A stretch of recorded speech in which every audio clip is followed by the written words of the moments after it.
तू जान हो तोहरे ला मर्डर हो जाई।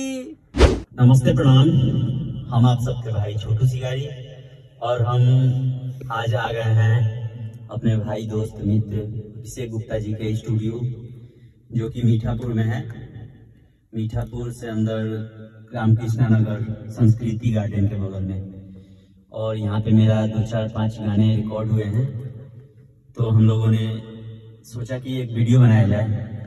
तो मेरा एक गाना बहुत वायरल हुआ था 2023 का, आप लोग सुने होंगे, जहिया जब तहार ऑर्डर हो जाए तो जान हो तोहरे ला मर्डर हो जाए।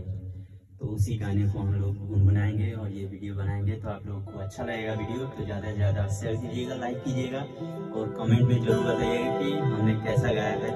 पहली बार माइक पे गा रहे हैं अपना गाना, वोकल रूम से बाहर। तो शुरुआत करते हैं।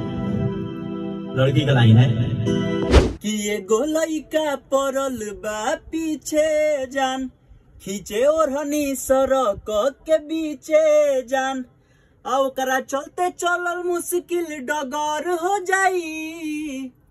तो लइकवा का कहता है, ध्यान में भैया ध्यान दे। अरे जहिया जब तहार ऑर्डर हो जाई, तू जान हो तोहरे ला मर्डर हो जाई, तू जान हो तोहरे ला मर्डर हो जाई। चलिए बताई। अब एक बाद बा अंतरा में आई। अंतरा लड़की कहतिया, कहतानी तबो करना इलाज करेला, खाली झूठो के जान रंगाबाज बनेला। तो देखी लड़कवा का कहता, लड़कवा कहता, बटे वादा हमार केहू नजर ना उठाई, देहम तहाराए जान उकरा के गोर पगिराई। तो फिर लड़की कहतिया, जल्दी करो न तब गड़बड़ हो जाई।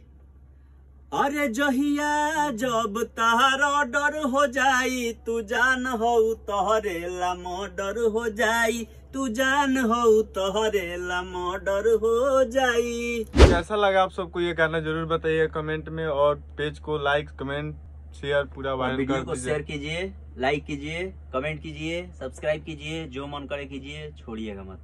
जय हो। फिर मिलते हैं नेक्स्ट।